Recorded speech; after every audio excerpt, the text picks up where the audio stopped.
Alors, au dernier épisode, on s'est arrêté avec Macron qui fait une allocution, patati patata, il raconte un peu n'importe quoi, et à la fin, il dit Je veux 100 jours d'apaisement en France, puisque tout ce que je vous ai dit, ça vous a convaincu de me faire confiance, et dans 100 jours, le 14 juillet, je ferai mon propre bilan de mes actions, et vous allez tous être convaincus de ma politique. En gros, c'était ça l'idée, et donc, juste après cette annonce-là, il a dit aussi qu'il allait parcourir un peu toute la France, rencontrer plein de gens pour multiplier les éléments de communication, pour multiplier les passages télé, pour très rapidement passer à autre chose en étant omniprésent partout. C'est ce qu'il avait fait avec les Gilets jaunes, et là, il veut refaire exactement pareil. Sauf que ce qui est intéressant à voir, c'est que partout où il va, le Macron, il est très contesté, évidemment, puisque tout le monde le déteste dans tout le pays. Donc, à chaque fois qu'il se déplace dans n'importe quel bled, tu as des dizaines et des centaines de personnes qui viennent pour foutre le bordel, pour rendre impossible sa visite, en fait. Et ce qu'on va voir dans cette vidéo, c'est que ces actions qui sont menées un petit peu partout en France, c'est pas juste du bordel organisé juste pour faire chez Macron, ça va au-delà, et ça, tu vas le comprendre à la fin de la vidéo. Bref, à défaut d'avoir des JO en 2024 parce que ça va être le sbeul à Paris, on va pouvoir organiser dans toute la France une grande compétition pour savoir quelle ville va réussir à emmerder le plus Emmanuel Macron. Et aujourd'hui, on va voir 3 candidatures. La première, rapidement, dans la Seine-Saint-Denis. Le deuxième candidat, c'est Strasbourg. Et vous connaissez les canards, on connaît bien les gens qui organisent là-bas les actions à Strasbourg, donc on va pouvoir vous détailler tout ça. Et le troisième, c'est une ville dont j'ai oublié le nom, qui se trouve dans l'Hérault. Attends, je vais vous dire. Donc Ganges, qui se trouve juste au nord de Montpellier. Bref, on va voir tout ça ensemble. Donc là, Saint-Denis, c'était important parce que c'était la véritable première manifestation qui s'est faite contre Emmanuel Macron, parce que c'était sa première visite, donc c'est eux qui ont un peu initié et lancé le bal. Et vu que c'est à côté de Paris, il y a des belles images de la télévision, comme vous pouvez le voir ici, avec énormément de personnes, avec cette particularité de faire un maximum de bruit. Pourquoi ? Parce que si on fait du bruit, ça casse les effets de communication. Macron qui veut parler à la télé, en fait, on n'entend que les huées, et donc les journalistes sont obligés de parler du fait que Macron est détesté, donc Macron ne peut pas faire ses éléments de langage et sa communication.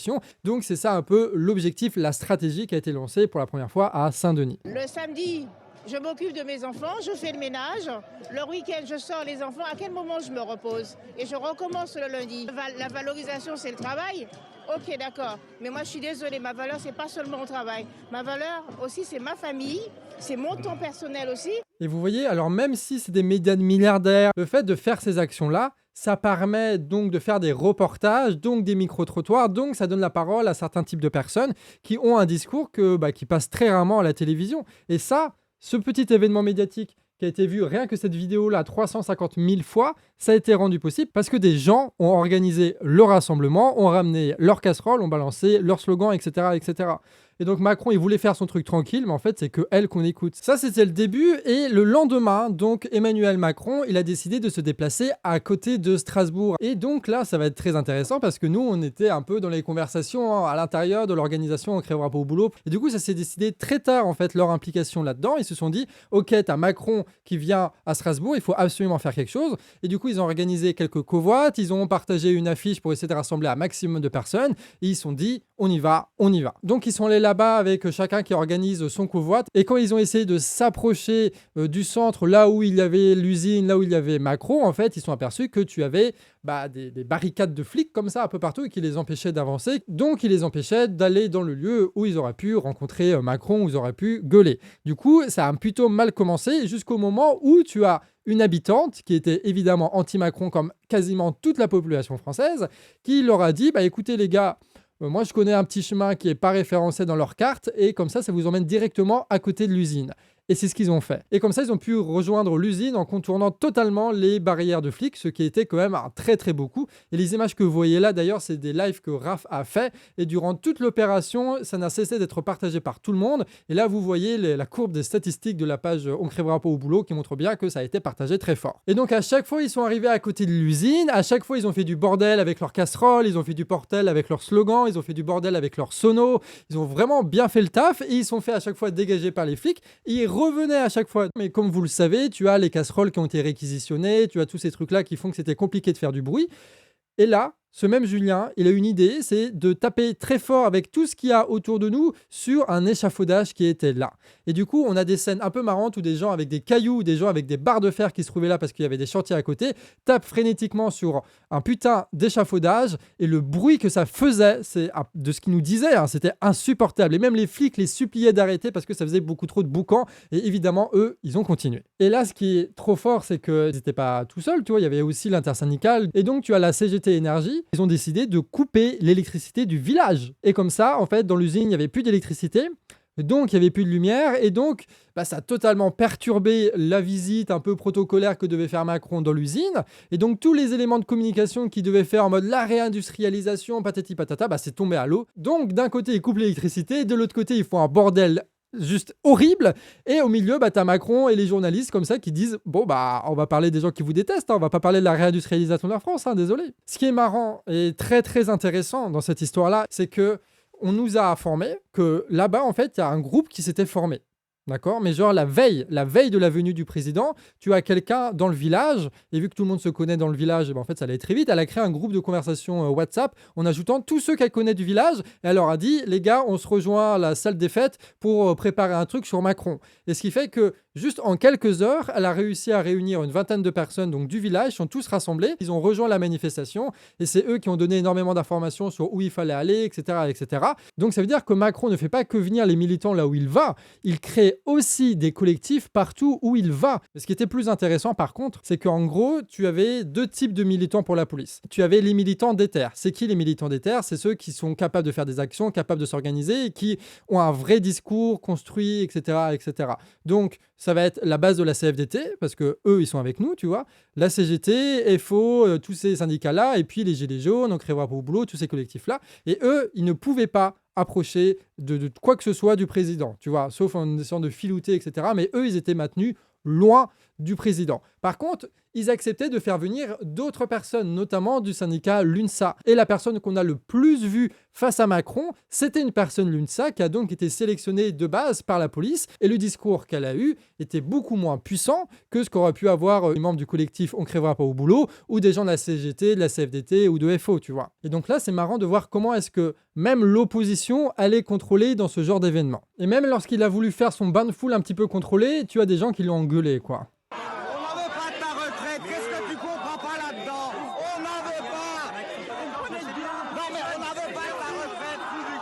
On n'en veut pas de ta retraite, trou du cul. J'adore ce pays qui ne cesse d'insulter son président de la République en permanence. Je trouve ça incroyable.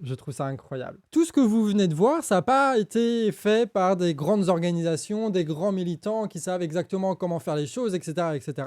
Littéralement, ce sont des gens qui ont fait des covoites, qui sont allés là-bas et qui ont improvisé sur place, qui ont ramené des casseroles, des affiches, des trucs, et qui ont fait ce qu'ils ont décidé ensemble, ils ont réfléchi ensemble, ils ont fait leur truc, c'est à la portée de tout le monde. Et c'était genre 100 personnes, 200 personnes qui ont fait ça en moins de 24 heures, tu vois. Et pourtant, les retombées médiatiques ont été énormes. Tu as une des militantes du collectif On crèvera pas au boulot qui a recensé un peu tous les articles et vous voyez que là, tu as un article sur Le Monde qui dit « Emmanuel Macron rattrapé en Alsace par les huées et la colère persistante contre la réforme des retraites ». Ça a été vu par des milliers et des milliers de personnes. Libération, privé de courant par la CGT puis huée, Macron gronde. Ce n'est pas avec des casseroles qu'on fera avancer la France. Et du coup, ils obligent Macron à prendre la parole, ils obligent Macron à être méprisant par rapport à ceux qui manifestent, etc. Alors que tout le monde soutient les manifestants. Et du coup, ça rajoute une couche, etc., etc. Tu as Le Figaro qui dit en Alsace, Emmanuel Macron rattrapé par la colère des Français et qui passe aussi des extraits, tu vois. Tu as RTL, ils n'étaient pas nombreux et pourtant ça fait des articles, tu vois. Tu as aussi France 3 Grand Est qui a fait un reportage dessus, qui a donné la parole aux militants. Donc vous voyez un petit peu les actions qui ont été mises en place. Donc ça c'est Julien qui fait partie du collectif On crèvera pas au boulot que vous avez vu dans d'autres vidéos. On va voir ce qu'il dit un petit peu là. On est censé lancer les 100 jours de l'apaisement aujourd'hui. Et moi je vois aucun apaisement. Là, tout ce qui est possible c'est le retrait de sa réforme et sa démission pure et simple. Voilà. C'est clair ou pas ? Le discours, il est clair ou pas ? Ben oui, il est clair. Macron démission, bordel. En fait, sur toutes les chaînes, ça a discuté de ça. Dans tous les journaux papier, ça a parlé de ça. Emmanuel Macron se fait huer. La contestation est encore là. Lui qui voulait tourner la page des réformes des retraites et des contestations qui allaient avec, il s'est fait voler ces petits événements de communication par quelques militants. Et ça, c'est beau. Et ça vous montre que quoi qu'il arrive, vous n'avez pas besoin d'être des milliers et des milliers pour faire des actions qui fonctionnent. Et donc, si Macron passe par chez vous, vous savez quoi faire. Et d'ailleurs, à un moment donné, tu as eu Raphaël, donc, qui fait partie de ce collectif On crèvera pas au boulot, que vous avez vu très souvent dans les vidéos du Canard, qui a fait ce discours-là que je trouve très juste. Juste un petit mot pour vous dire, nous on vient de Strasbourg là, au nom du collectif On crèvera pas au boulot, et on appelle tout le monde à s'organiser. Il y a 100 jours de la résilience, c'est ça ? On va lui promettre 100 jours de grosses galères à Emmanuel Macron. Il faut absolument que tout le monde s'organise en collectif et qu'on aille tout bloquer et qu'on accueille n'importe quel ministre, n'importe quel député, n'importe quel macroniste avec les honneurs comme il se doit. Donc... Et dernier truc que je trouve intéressant, donc c'est ce tract-là qui doit vous rappeler quelque chose parce que c'est le tract qu'on a beaucoup partagé, qui a beaucoup circulé dans les réseaux Gilets jaunes au début du mouvement, etc. Donc c'est le fameux tract On crèvera pour au boulot. Et du coup, eux, ils essayent de lancer la casserole olympique, tu vois. C'est en gros comme la flamme olympique qui se passe de main en main, tu sais. Là, c'est la casserole olympique, on passe de ville en ville, partout où Macron va. Et en fait, on est en train de réinventer quelque chose qui n'existait pas il y a une semaine et qui est une nouvelle forme de lutte qu'on peut faire tous ensemble, qui est le bordel avec les casseroles, qui a du sens par rapport à la propagande médiatique, etc., etc. En fait, on se réinvente toutes les 2 semaines avec de nouvelles actions. On fait ce qui a du sens pour nous à un moment précis. Les casseroles, on n'a pas fait ça il y a 2 mois parce que ça n'aura pas eu de sens. Et on le fait maintenant parce que ça a un sens, parce que Macron fait sa tournée, etc., etc. Donc, on est dans un mouvement social qui est encore très vivant, qui n'est pas du tout mort, qui est vivant, qui se transforme en permanence. C'est stylé? C'est stylé ou pas? Ben oui, c'est stylé. Évidemment que c'est stylé. Et donc, maintenant, on va parler de Ganges, donc, qui est une ville à côté de Montpellier où Macron est allé après Strasbourg. Donc, on n'a pas de contact là-bas, donc on n'a pas pu avoir de longues conversations sur exactement ce qui s'est passé. Donc, je vais découvrir un petit peu avec vous. Donc là, il y a Macron qui était là, et là, ça force littéralement les flics. Et tu vois, les flics sont un visage découvert parce qu'ils peuvent pas trop faire de violence, etc. Il faut donner une bonne image par rapport aux journalistes et tout. Et t'as les putains de manifestants qui ramènent des barrières pour pousser tout ça, quoi. Et là, ils profitent du fait que les flics, ils peuvent pas faire comme ils font d'habitude, tabasser des gens, menacer au LBD, balancer de la lacrymo, etc. Donc là, on est en train de baiser Macron en faisant ça, là. Ah voilà, quand même, il balance un petit peu de lacrymo parce qu'il pouvait pas faire autrement, mais tu vois, ça a attendu jusqu'à la fin, tu vois. Mais tu vois, c'est ça qui fait l'actualité. C'est pas Macron qui visite Montpellier qui fait l'actualité, c'est ces gens-là qui font l'actualité, tu vois. Ils arrivent à passer. Et du coup, Macron est entouré par 600 policiers, même les journalistes n'ont plus accès au collège Louis Michel. Tu vois, tout est sous contrôle, t'as juste les caméras qui sont autorisées par l'Élysée, qui peuvent filmer Macron dans ce collège-là, et t'as une armée de flics qui bloquent toute la ville, etc., etc., quoi. Le mec ne peut pas se déplacer sans avoir des centaines de policiers autour de lui. C'est pas normal, ça. Donc là, ce qu'on voit, c'est que la CGT coupe aussi le courant du collège qu'il était censé visiter. Partout où il va, il se fait avoir, quoi. C'est magnifique de faire ça. Vraiment, la CGT Énergie, mais tout cœur avec vous, vous êtes incroyable. Il faudra faire un reportage un jour chez eux, quoi. Voilà, donc là, la police, dont le travail est d'enlever les casseroles des sacs des gens. Ah, les casseroles. Oui, deux casseroles. Il faudra les enlever, madame. Non, pourquoi Voilà, enlever les casseroles, s'il vous plaît? On est sur Une raison pectoral. Est-ce que je pourrais lire un document, Putain, mais s'il vous plaît? le président est obligé d'interdire les casseroles pour pouvoir se déplacer dans le pays. On en est là dans le sommet du ridicule. Et donc après la manifestation, quand le président veut sortir, c'est les manifestants qui nassent le président. Vraiment, mais il laisse aucun moment de répit. Tu sais, la phrase qu'on avait dit au tout début, c'est tout ce que vous pouvez faire, faites-le. Ben là, c'est appliqué, quoi. Tout ce qu'ils peuvent faire pour emmerder le président et pour casser un peu la propagande médiatique, la propagande du gouvernement, la propagande de Macron, ils le font. Et ça, c'est beau. Et donc, suite à ça, tu as Éric Dupond-Moretti qui a annulé sa visite à Valence parce que c'est trop le bordel. Et tu as la ministre Agnès Firmin qui annule sa visite, elle, à Dijon, parce que tu avais un comité d'accueil qui s'était organisé pour l'accueillir et faire le bordel. Et donc là, encore une fois, victoire du mouvement social. La Macronie voulait, et elle avait tout organisé pour faire sa petite propagande et pour essayer d'effacer comme ça le mouvement retraite et passer à autre chose. Ils ne peuvent pas le faire. Le discours du président a échoué parce que tu as eu ces milliers de manifestants, ces milliers de gens parmi nous qui se sont bougés et qui ont fait du bordel devant Macron et qui a cassé tous ces éléments. C'est beau quand même, c'est beau. Alors là, vous voyez, c'est Attaque qui a fait une carte des différentes mobilisations parce que tu vas avoir des ministres ou Macron qui va se déplacer. Donc, on vous met ça en description. Évidemment, si vous habitez dans le coin, sachez que tu as des manifestations qui sont organisées, des mobilisations qui sont organisées. Donc là, tu as Gabriel Attal qui va à Pau, à Châteauroux, tu as Elisabeth Borne, etc., etc. Donc, il y a forcément des choses à faire. Donc, n'hésitez pas à y aller, à essayer de donner de la force aux collectifs locaux qui vont se créer pour l'occasion, etc., etc. C'est un plaisir de voir ça. Et dernier petit truc, là, c'est toutes les affiches qu'on vous met à disposition. Donc, vous avez juste à changer un peu les noms, etc. Comme ça, si vous voulez faire des appels, même si vous n'avez pas de collectif autour de vous, vous connaissez que quelques personnes, vous pouvez balancer des appels, faire circuler ça par SMS, par mail, sur Facebook, etc. Donc là, sur Gabriel Attal, par exemple, à Pau, là, tu as Elisabeth Borne, tu vois, etc., etc. Donc, n'hésitez pas à prendre ça, à copier, à partager. C'est fait pour ça. Et pour finir, on va parler un petit peu de ce qui se passe à Sud, donc au syndicat solidaire, et à la CGT, parce qu'on trouve ça très intéressant. Vous allez voir, d'habitude, dans des mouvements sociaux, Sudrail, ils sont toujours à fond, tu vois, Paris Nord, ils sont toujours à fond, et du coup, ils font ce genre d'action, c'est-à-dire, ils occupent directement leur gare. Ce sont des cheminots, ils se disent, ils veulent agir, et du coup, ils agissent directement sur leur gare, ils font grève, et puis ils font des actions là-bas. Donc ça, c'est la manière un peu de fonctionner. Et donc, on va vous présenter un petit peu l'action. Donc là, ce que vous voyez, je ne sais pas si vous reconnaissez, mais c'est un quartier qui est très connu à Paris, c'est le quartier de la Défense. Et donc, tu as des cheminots qui ont décidé de ne pas juste se contenter de la gare ou de devant la gare, du parvis de la gare, et qui se sont dit on va aller voir les putains de financiers parce que c'est eux qui causent le problème, tu vois. Et du coup, ils sont allés jusqu'à la Défense pour manifester sur la Défense, sur les escaliers de la Défense. Ils sont même allés au siège social d'Euronext. Donc pour ceux qui ne connaissent pas Euronext, c'est la bourse de Paris, tout simplement, c'est une des plus grandes bourses mondiales. Ils sont allés là-dedans foutre le bordel. Avec le chant des Gilets jaunes. Ils ne trafiquent pas les paroles, merci beaucoup. Je déteste ceux qui trafiquent les paroles de ce chant-là, mon Dieu. Et là, tu as d'autres images qui sont mises. Donc tu vois, en gros, ça faisait manifestation. Après, ils se sont pressés pour rentrer dans la porte, pour pouvoir forcer un peu par rapport au gars de la sécurité. Tu vois comment ça se fait? Ça, c'est pas une action syndicale. D'habitude, les syndicats, ça fait pas ça. D'habitude, les syndiqués, ça ne fait pas ça. Et notamment les syndiqués cheminots. Quand est-ce qu'on a vu des cheminots organiser des actions comme ça d'occupation d'une bourse financière en France?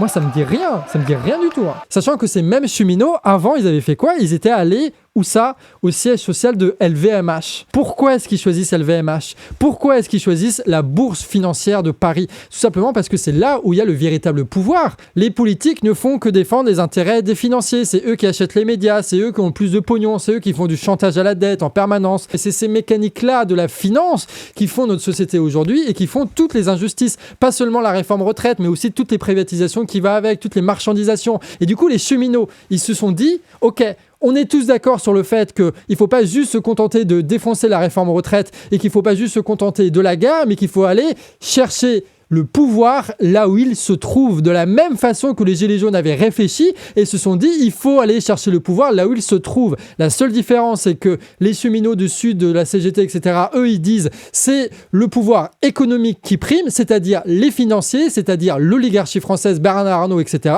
Et les Gilets jaunes, eux, ils visaient le pouvoir politique, c'est-à-dire l'Élysée, Matignon, les préfectures, etc., etc. On devient autonome dans la désignation de nos ennemis, on devient autonome dans les actions qu'on veut mettre en place, on devient autonome dans ce qu'on veut dire, dans ce qu'on veut faire. En fait, ce qui est en train de se passer, c'est qu'on voit partout des gens se saisir de ce qu'il y a devant eux pour réaliser les actions nécessaires pour continuer à grandir et pour contester le pouvoir en place, comme ça a été fait durant tout ce qu'on vous a montré dans cette vidéo, tu vois. Et donc, ce qu'il y a devant nous, des fois, c'est un réseau Gilets jaunes, du coup, on le saisit et on fait en sorte que ce réseau Gilets jaunes mène à des actions. Et des fois, ce qu'il y a devant nous, c'est un réseau syndical. Et du coup, on utilise ce réseau syndical pour faire des actions. Donc on passe petit à petit d'un mouvement intersyndical qui voulait faire que des manifs à plein de gens dans plein d'endroits différents, dans plein de réseaux différents qui se mettent ensemble, en commun, pour faire des actions qui sont contre le pouvoir économique, le pouvoir politique. Et c'est vers là qu'il faut aller saisir toutes les opportunités que nous avons pour multiplier les actions et, comme on a vu à Strasbourg, pour grossir nos rangs, pour créer des médias indépendants, pour créer des pages qui vont permettre de pouvoir lancer des actions. En fait, on est en train de reconstruire un réseau militant qui n'existait pas avant. Et c'est pour ça que ça prend du temps. Mais ça va vraiment vers la bonne direction.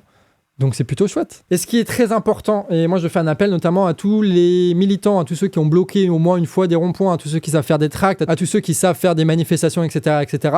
Il va falloir donner toutes les billes que nous avons pour faire en sorte que tous ceux qui veulent agir sachent le faire et qu'ils ne mettent pas des années et des années comme nous on a fait pour apprendre de leurs erreurs. Tous les tracts que vous faites, mettez-les à libre disposition. Toutes les affiches que vous faites, mettez-les à libre disposition. S'il y a des gens qui ont envie de faire des manifestations dans les quartiers, dans les villages, etc., etc., aidez-les à les organiser au maximum sans capter leur initiative, sans mettre votre logo, le truc, le machin. Non, on se met à disposition de tous ceux qui veulent se bouger, de tous ceux qui sont contre Macron, qui sont contre la finance, qui sont contre l'autoritarisme. Parce qu'on a besoin de ce savoir-faire-là, donc il faut le diffuser au maximum. Comme ça, ceux qui vont commencer, ils sauront déjà faire des blocages comme il faut, ils sauront faire des manifs sauvages comme il faut, ils sauront faire des tracts comme il faut, ils sauront faire des affiches comme il faut, et en 15 jours, ils vont prendre 3 ans d'avance, et eux, ils vont nous apprendre énormément de choses, tout simplement parce qu'il n'y a pas de distinction entre les gens et les militants. Nous sommes le peuple, et on va dégager ce putain d'enfoiré de Macron et prendre le pouvoir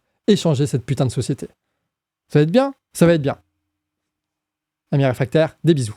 Si cette vidéo vous a plu, c'est tant mieux, et elle a été rendue possible parce que l'année dernière, nous avons fini notre financement participatif puisque nous n'avons pas de placement de produit, puisque nous n'avons pas de subvention du fonds Marianne ou de l'État ou du CNC ou quoi que ce soit. On est totalement indépendant. C'est pour ça qu'on peut avoir ce genre de discours. Par contre, ça demande qu'on arrive à boucler des financements participatifs pour qu'on puisse continuer à employer des gens. Parce que là, vous me voyez devant l'écran, c'est mignon, mais en vérité, tu as des gens qui écrivent des vidéos au Canard Réfractaire, tu as des gens qui tournent les vidéos, tu as des gens qui montent les vidéos, tu as des gens qui produisent des vidéos. Et donc, pour que ça marche, que ça continue de marcher et qu'on soit toujours là au rendez-vous, comme à chaque fois on a été au rendez-vous, il faut qu'on arrive à boucler ce financement participatif-là. Donc, on a un premier palier à 130 000 € qui va nous permettre de continuer comme on fait, c'est-à-dire 3 à 4 vidéos par semaine, quand même.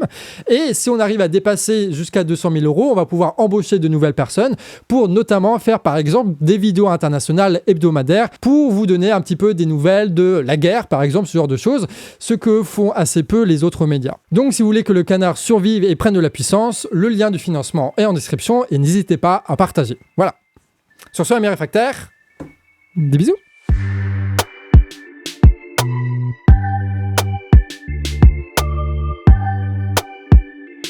Quack.